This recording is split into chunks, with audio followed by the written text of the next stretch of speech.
ఈ వీడియో చూసే ముందుగా ఓం నమః శివాయ అని కామెంట్ చేయండి. కోట్లాది మంది హిందువుల విశ్వాసం పోయిన సంవత్సరం 2024లో జనవరి 22వ తేదీన అంగరంగ వైభవంగా అయోధ్యలో రాముల వారి విగ్రహం ప్రతిష్ఠించబడింది. మన హిందువులందరి కల నెరవేరిన సంఘటన ఇదే. గతేడాది జనవరి 22న ఉత్తరప్రదేశ్లోని అయోధ్యలో బలరామ విగ్రహం ప్రతిష్టాపన జరిగిన రోజు దివ్య రామ మందిరంలో ఆ బాలరాముడు కొలువు తీరిన ఆ శుభతరుణం ఇప్పుడు మొదటి వార్షికోత్సవాన్ని పూర్తి చేసుకోనున్నది. గత ఏడాది జనవరి 22న మన హిందువులందరికీ పెద్ద ఎత్తున అయోధ్య నుండి అక్షింతలు అందాయి. ఈ పవిత్రమైన అక్షింతలను ప్రతి ఒక్కరూ పూజ గదిలో భద్రపరుచుకొని శ్రీరాముణ్ణి పూజించారు. ఎంతో శుభముహూర్తమైన జనవరి 22న మధ్యాహ్నం 12 గంటలకు రాముల వారి విగ్రహ ప్రతిష్ఠ రోజున ప్రతి హిందువుల ఇంట్లో అయోధ్య అక్షింతలతో పూజ చేసుకొని ప్రతి ఒక్కరూ 5 దీపాలు వెలిగించారు. అయితే మరి ఇంతటి పవిత్రమైన రోజు మళ్ళీ రాబోతుంది. గత సంవత్సరంలో ప్రతి హిందువు ఎంతో భక్తి శ్రద్ధలతో శ్రీరాముణ్ణి పూజించారు. ఇప్పుడు కూడా అంతే భక్తి శ్రద్ధలతో రాముల వారిని పూజించి కోటి జన్మల పుణ్యాన్ని మూటగట్టుకోండి. విష్ణుమూర్తి స్వరూపమే శ్రీరాముడు. కాబట్టి ఈ జనవరి 22వ తేదీన బుధవారం నాడు విష్ణు స్వరూపమైన వెంకటేశ్వర స్వామిని కాని శ్రీరాముణ్ణి కాని పూజించి అష్టైశ్వర్యాలను పొందండి. ఇప్పటికీ అయోధ్య అక్షింతలు మీ ఇంట్లో ఉంటే ఖచ్చితంగా ఈ వీడియోలో చెప్పే విధంగా ఇలా చేసి చూడండి. మీ ఇంటికి చాలా మంచి జరుగుతుంది. మరి అయోధ్య అక్షింతలు లేనివారు ఏం చేయాలి, విష్ణుదేవుణ్ణి ఎలా పూజించాలి అనే విషయాల గురించి ఈ వీడియోలో తెలుసుకుందాం. ముందుగా ఈ వీడియోకి ఒక లైక్ కొట్టి మన ఛానల్ని సబ్స్క్రైబ్ చేసుకోండి.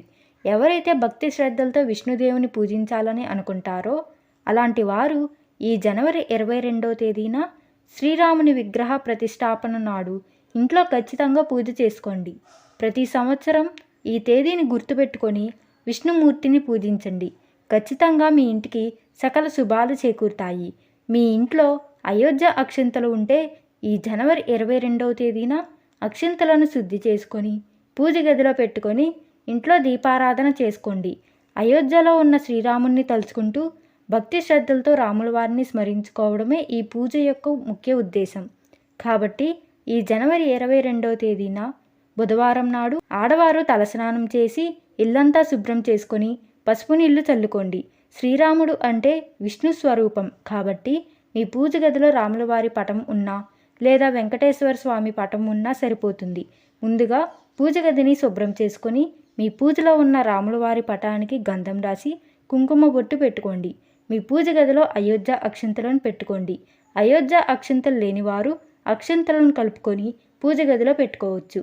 పూలతో రాముల వారి పటాన్ని అలంకరించుకొని స్వామి ముందు ఒక దీపం వెలిగించండి. నువ్వుల నూనెతో కానీ ఆవు నెయ్యితో కానీ దీపారాధన చేయండి. ఇంట్లో దీపారాధన చేసేటప్పుడు 5 ఒత్తులతో దీపాన్ని వెలిగిస్తే చాలా మంచిది. ఇక పూజలో నైవేద్యంగా ఒక చిన్న బెల్లం ముక్కను నివేదించండి. ఇలా పూజ చేసేటప్పుడు శ్రీరామ జయరామ అనే మంత్రాన్ని 108 సార్లు జపించండి. చివరగా స్వామివారికి హారతి ఇచ్చి పూజ గదిలో ఉన్న అక్షింతలను తలపైన వేసుకోండి. ఈ విధంగా ఉదయం పూజ చేసుకొని సాయంత్రం సమయంలో ఇంటి గుమ్మం ముందు 2 దీపాలు వెలిగించండి. సూర్యాస్తమయంలో గుమ్మం ముందు దీపాలు ఉంటే అలాంటి ఇళ్లల్లోకి లక్ష్మీదేవి అడుగు పెడుతుంది. అలాగే తులసి కోట ఉన్నవారు తులసి ముందు ఒక దీపాన్ని వెలిగించండి. ఇక మీ ఇల్లంతా అష్టైశ్వర్యాలతో నిండిపోతుంది. ఎక్కడికైనా ముఖ్యమైన పని కోసం వెళ్ళేటప్పుడు ఈ అయోధ్య అక్షంతలను తలపై వేసుకుంటే రాముల వారి ఆశీస్సులు ఎల్లవేళలా ఉంటాయి. అలాగే మీ కూతురి పెళ్లి జరిగేటప్పుడు కూడా ఈ అయోధ్య అక్షింతలను తలంబ్రాల బియ్యంలో కలపండి. ఇలా చేయడం వలన మీ కూతురు తన అత్తింట్లో ఆనందంగా ఉంటుంది. ఈ పవిత్రమైన అయోధ్య అక్షింతలను మీ పిల్లల తలపై వేసి దీవిస్తే మంచి విద్యాబుద్ధులు లభిస్తాయి. జీవితంలో గొప్ప స్థాయికి ఎదుగుతారు. ప్రతినిత్యం రామనామం జపిస్తే చాలా మంచి జరుగుతుంది. శ్రీరామ జయరామ జయ జయ రామ ఈ 13 అక్షరాల రమ మంత్రం చాలా శక్తివంతమైనది. ఈ మంత్రాన్ని ప్రతిరోజు జపిస్తే మీ జీవితంలో ఉన్న కష్టాలన్నీ తొలగిపోతాయి. పూర్వం సమర్థ రామదాసు అనే భక్తుడు ఈ మంత్రాన్ని జపించడం వల్ల రాముడి ప్రత్యక్ష దర్శనం పొందాడని పురాణాలు చెప్తున్నాయి. కాబట్టి రామనామం జపించడం కానీ శ్రీరామకోటిని రాయడం కానీ చేస్తే ఎన్నో శుభాలు కలుగుతాయి.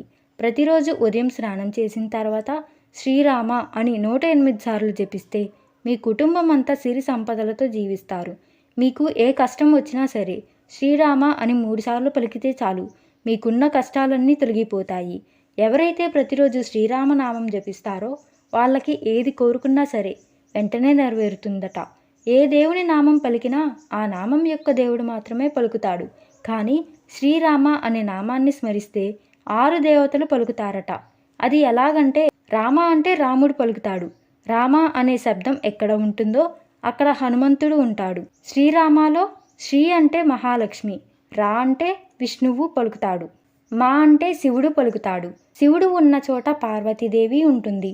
ఇలా ఒక్క నామం పలికితే 6 దేవతలు వచ్చి ఆశీర్వదిస్తారు. శ్రీరామ నామాన్ని ఉచ్చరించేటప్పుడు రా అనగానే మన నోరు తెరుచుకొని మన లోపల ఉన్న పాపాలన్నీ బయటకు వచ్చి ఆ పాపాలు అగ్ని జ్వాలలో పడి దహించుకుపోతాయట. అలాగే మా అనే అక్షరం ఉచ్చరించినప్పుడు మన నోరు మూసుకుంటుంది. కాబట్టి బయట ఉన్న ఆ పాపాలు మనలోకి ప్రవేశించలేవట. రామనామాన్ని తారక మంత్రం అని పిలుస్తారు. ఈ తారక మంత్రాన్ని జపించడం వల్ల పుట్టుక నుంచి మరణం వరకు మన జీవితం సాఫీగా సాగుతుందని పండితులు అంటున్నారు.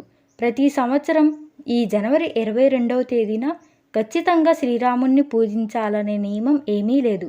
కానీ నమ్మకంతో చేసే పూజలకు ఖచ్చితమైన ఫలితాలను పొందవచ్చు. ఆల్రెడీ గతేడాది ఇదే తేదీన శ్రీరాముణ్ణి అంగరంగ వైభవంగా పూజించారు. కాబట్టి ఇలాంటి ఆనవాయితీని ప్రతి సంవత్సరం అలవాటు చేసుకొని రాముణ్ణి పూజించండి.